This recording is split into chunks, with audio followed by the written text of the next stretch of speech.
Bonjour à tous et bonjour à toutes, bienvenue à cette conférence. Dans celle-ci, nous allons voir comment créer votre première formation vidéo en 4 étapes et gratuitement. L'étape 1, nous allons parler de la création de vos scripts. Dans l'étape 2, l'entraînement. Dans l'étape 3, l'enregistrement. Et dans l'étape 4, la production. Mais avant d'aller plus loin, je voudrais quand même me présenter pour ceux qui ne me connaissent pas. Je m'appelle Christian Mingret, je suis expert en vidéo pour le web, créateur de la plateforme vidéo tutoriel. Et avant de travailler sur Internet, j'étais éducateur sportif et pendant une quinzaine d'années, j'ai entraîné des débutants ainsi que des compétiteurs, mais j'ai aussi formé des moniteurs et des personnes se présentant au brevet d'État. Donc ma grande passion, c'est la pédagogie. Et vous allez voir que c'est pas anodin ce que je vous dis. Dans l'étape numéro 1, la création de vos scripts, il y a un petit secret, il y a quelque chose que vous devez comprendre tout de suite. Pour qu'une formation vidéo soit limpide, vous devez penser sous-chapitre. Je m'explique. Si vous faites une formation, vous allez avoir 1, 2 ou 3 modules. Dans ces modules, vous allez avoir des chapitres, et dans ces chapitres, vous allez avoir des sous-chapitres.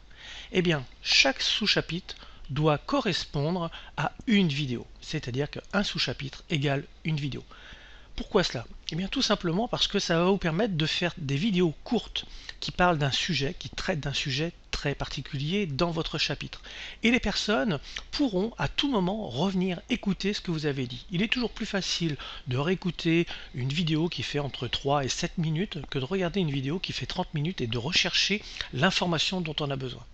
Quand on regarde une vidéo, on n'a pas le réflexe de prendre un crayon et un papier et d'écrire les minutes à laquelle cette information est intéressante et celle-ci aussi. Donc là, c'est vraiment la première chose que vous devez penser. Créez vos sous-chapitres et chaque sous-chapitre correspondra à une vidéo. Ensuite, vous devez penser à votre structure. Pédagogiquement, vous allez rencontrer 4 publics. Et ça, en pédagogie, c'est quelque chose de primordial. Il va falloir répondre à chacun. Alors, quand je parle de pédagogie, très souvent, j'entends auprès de mes collègues dire que, il n'y a que 5 à 10% de personnes qui vont jusqu'au bout. Et il y a certainement une raison. Et les personnes qui achètent des formations, que ce soit des formations à 90 € ou des formations à 2000 €, si la personne ne va pas jusqu'au bout, elle se sent frustrée et elle n'a pas envie d'acheter d'autres formations. Et votre objectif à vous, c'est d'en créer plusieurs, de nombreuses, pour pouvoir gagner votre vie avec vos formations. Donc si vous les construisez bien, vous allez pouvoir augmenter ce chiffre des personnes qui vont aller jusqu'au bout de votre formation. Très souvent, les formations où les personnes abandonnent, c'est parce que, on ne leur parle pas. Ils n'ont pas l'information telle qu'ils ont envie de l'apprendre. C'est même pas qu'ils ont envie. Ils ont ce schéma d'apprentissage qui est le leur et vous devez répondre à leurs questionnements. Mais on va voir un petit peu voilà ce que c'est. Donc là, je vais vous donner les 4 publics. Il y a celui qui a besoin d'une explication visuelle.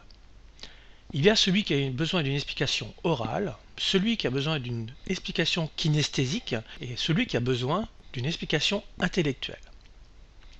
Maintenant, il faut s'adresser à la bonne personne au bon moment. Parce que si vous le faites dans un sens, ce n'est pas dit que cela va correspondre à ce que les gens recherchent. Il y a des personnes qui sont beaucoup plus patientes que d'autres à ce niveau-là. C'est peut-être la partie la plus difficile dans cette approche pédagogique. C'est pour ça que je vais vous donner une chronologie. En règle générale, voici le déroulement. Tout d'abord, vous avez l'intellectuel. L'intellectuel, c'est celui qui, sa question principale, c'est pourquoi. Il veut comprendre, il veut théoriser les choses, il a besoin de cela. C'est celui qui va intervenir à tout moment en levant la main dans une salle et puis poser la question alors que la conférence ou l'explication n'est pas encore arrivée, mais il veut déjà la savoir. Vous avez vu tout à l'heure, je vous ai dit que dans l'étape numéro 1, il va y avoir la création de vos vidéos, dans l'étape numéro 2, l'entraînement, etc. J'ai déjà répondu à une partie de son questionnement. Ah, ok, il va en parler plus loin, je vais donc écouter. Mais si je n'avais pas donné cette information-là, il serait certainement parti. Le deuxième, c'est le visuel. Celui-ci, sa question principale est quoi? Il a besoin de voir, de comprendre visuellement ce qui va se passer. Ensuite, il y a l'auditif. Comment? Il a besoin d'entendre pour pouvoir visualiser dans son espace ce que vous allez lui demander. Et puis le kinesthésique, celui-ci c'est passer à l'action. Pour que vous compreniez bien l'aspect pédagogique dont je vais vous parler, je vais vous faire un petit schéma.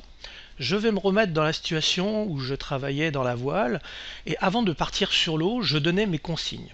En premier lieu, je m'adressais à l'intellectuel, celui qui a besoin de théoriser. Donc je vais lui dire, la séance d'aujourd'hui, ça va être le travail sur l'empannage, c'est-à-dire le virement vent dans le dos. Il a son information. Tous les exercices qui vont être faits vont être basés sur cela. Donc il est rassuré, il sait ce qu'il va faire. Maintenant, il va pouvoir écouter la suite. Donc la suite, je vais prendre le crayon, eh bien, je vais m'adresser au visuel. Ça, c'est le bord de l'eau. Je vais même mettre un peu d'eau pour que le visuel comprenne bien. Voilà, donc là, c'est la plage. Le vent, il vient d'ici. Je vais installer une bouée rouge à cet endroit et une bouée bleue à cet endroit. Et là, je montre les bouées si elles sont déjà installées.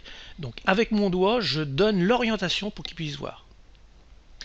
Mais vous voyez qu'en même temps, je parle à celui qui est auditif, puisque j'ai dit que c'était une bouée rouge qui se trouvait dans cette direction. Donc là, j'aurais pu très bien dire qu'il se trouve à gauche, pour que lui, il entende, ok, par rapport à la plage, la bouée rouge est à gauche, la bouée bleue est à droite.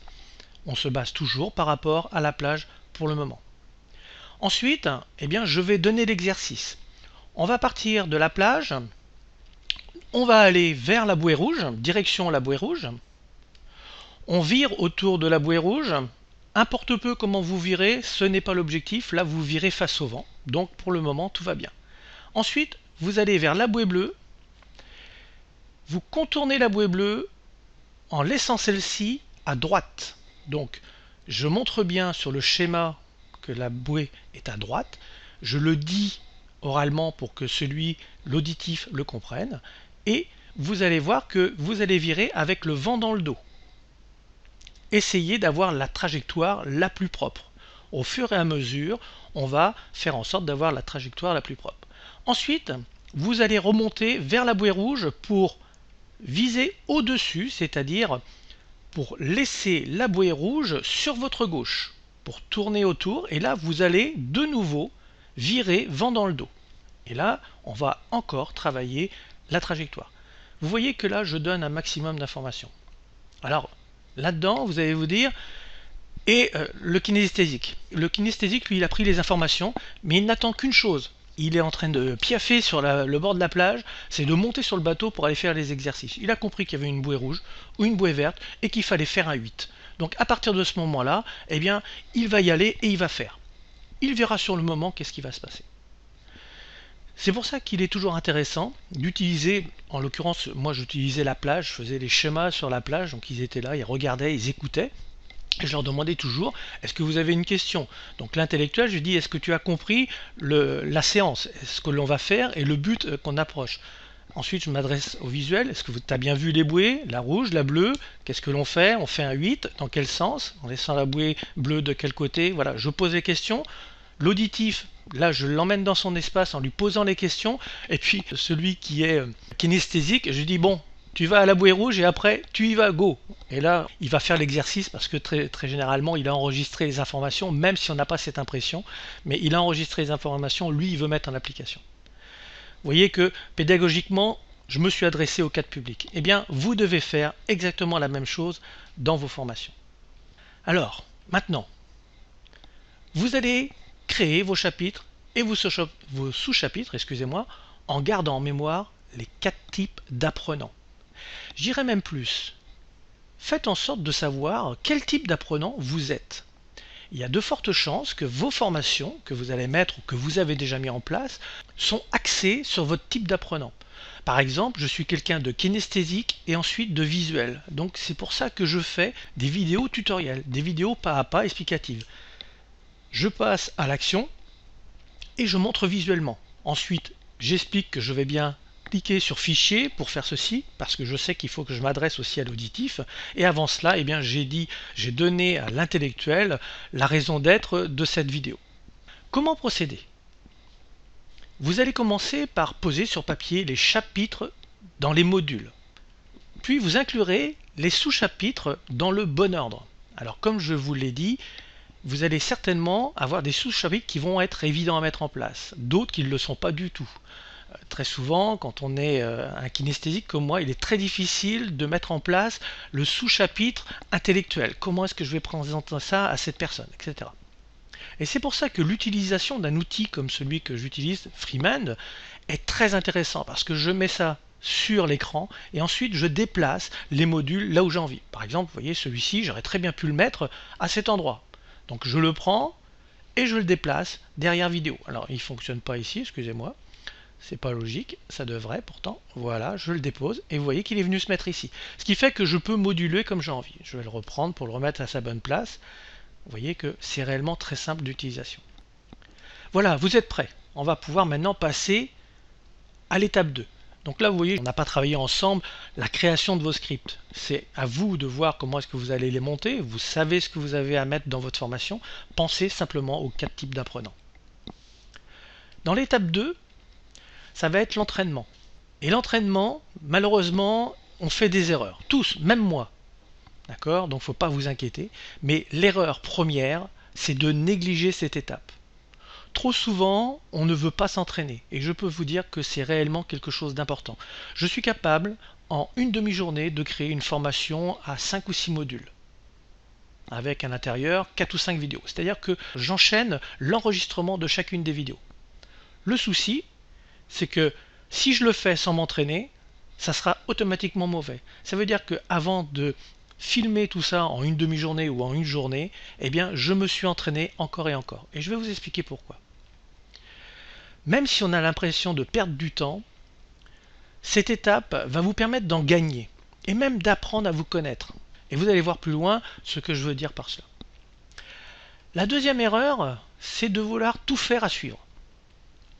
Testez-vous à différentes heures de la journée. Cela pourrait vous étonner. Effectivement, dans mon ancienne maison où j'étais, j'avais un grand bureau, j'avais pas de bruit autour de moi et je savais à quelle heure je devais faire mes vidéos. Et bien, comme je sais à quelle heure il faut que je fasse mes vidéos, maintenant dans cet appartement, je demande, s'il y a du monde dans l'appartement avec moi, je demande à avoir un temps pour pouvoir enregistrer. C'est-à-dire 1 heure et demie, je demande à ce qu'il y ait pas du silence, mais que les gens fassent attention. Et le reste du temps, ils peuvent vaquer à leurs occupations. Parce que je sais que mon temps d'enregistrement se situe entre telle heure et telle heure.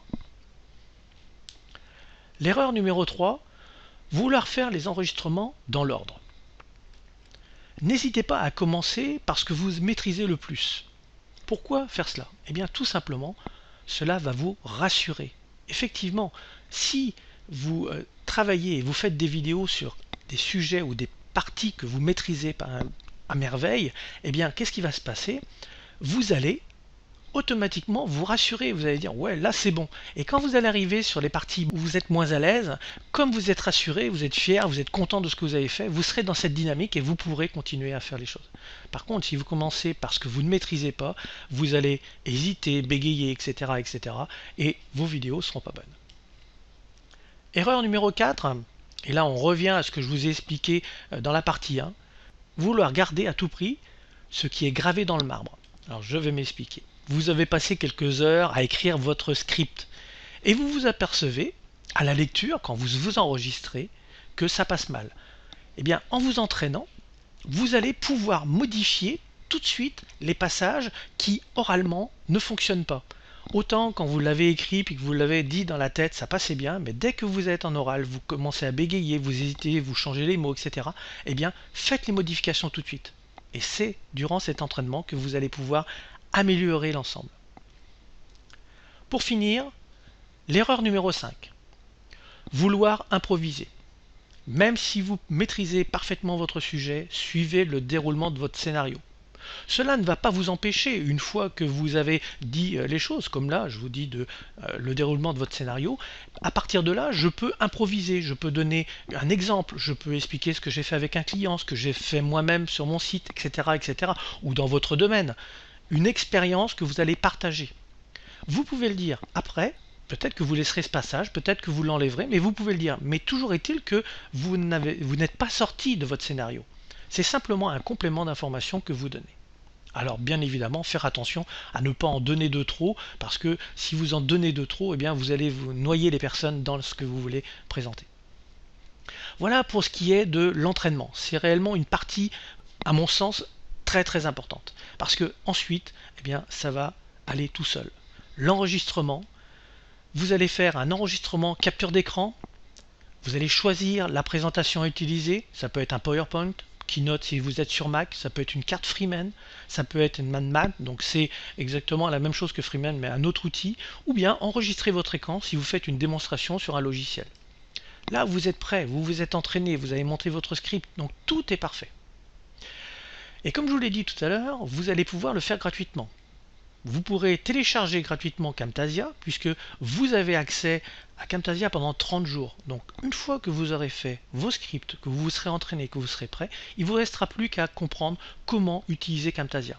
Mais pour ce qui est de l'enregistrement, il vous suffit d'avoir un micro, d'appuyer sur le bouton enregistrement et c'est parti. Vous allez pouvoir lire votre texte, faire les démonstrations suivant ce que vous avez décidé de faire. Cette partie-là est très simple. Je dirais qu'elle est assez simple quand même. Vous serez certainement au départ un peu perturbé parce que entre l'entraînement et ce qui va se passer en direct, il y a toujours des petits imprévus, mais toujours est-il que vous serez beaucoup plus à l'aise parce que vous aurez déjà fait l'étape 2. Pour finir, eh bien, l'étape 3, c'est la production. Et là encore, c'est quelque chose qu'il faut vraiment être vigilant sur cette partie. Pourquoi? Tout simplement parce que on hésite, on répète des mots tout le temps. Voilà donc. Par exemple, pour moi, c'est ça. Voilà donc, voilà donc. Eh bien, tout cela, je vais faire en sorte de le retirer.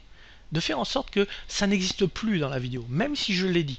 Mais je vais aussi retirer des choses que j'ai rajoutées, quand je vous parlais de l'improvisation tout à l'heure, des choses, une anecdote, quelque chose que j'ai fait avec un client, et que une fois que j'écoute l'ensemble, je m'aperçois que ça n'a rien à faire à cet endroit-là. Je vais donc le supprimer.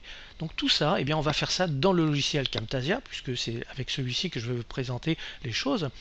Alors vous pouvez aussi synchroniser l'audio avec le PowerPoint ou avec le Keynote si vous avez fait un Keynote et puis, ou un PowerPoint et puis vous avez enregistré l'audio à côté. On peut le faire, après il suffit de synchroniser et ça c'est ce que j'appelle le montage simple. Ensuite, vous avez le montage VIPSI. Alors le montage VIPSI, c'est une technique qui est employée par David Jay, mais tout ce qui est le concept même du VIPSI, et je peux vous dire que c'est vraiment très très profond, ça va très très loin, je ne vais pas vous l'enseigner parce que ça appartient à David. Toutes les petites choses qui font que on peut garder les gens pendant 20, 30, 40 minutes, ça je ne vais pas vous l'enseigner. Je ne peux pas, ça appartient à David comme je vous l'ai dit. Donc je lui laisse la priorité de vous l'enseigner. Mais toujours est-il que moi, de mon côté, je peux vous expliquer comment faire un montage VIPSI techniquement pour que vous ayez un visuel sympathique. Le personnage qui sort du cadre, qui est en 3D, etc. Tout ça, je peux vous montrer, il n'y a aucun problème. Alors, une fois que vous avez fait ça, que vous avez fait vos montages, il va falloir héberger vos vidéos. Vous avez des plateformes gratuites et des plateformes payantes. Les plateformes gratuites, YouTube, Dailymotion, et les plateformes payantes, Amazon, Vimeo. Après, ça sera à vous de choisir où est-ce que vous allez placer tout ça. Et une fois que vous aurez mis vos vidéos sur les plateformes, vous allez pouvoir créer votre produit, le mettre en ligne et le proposer à vos clients. Mais ça, c'est une autre partie, une autre conférence que je viendrai à faire sur le sujet. Donc vous voyez que, quelque part, le plus important, c'est l'étape 1 et l'étape 2.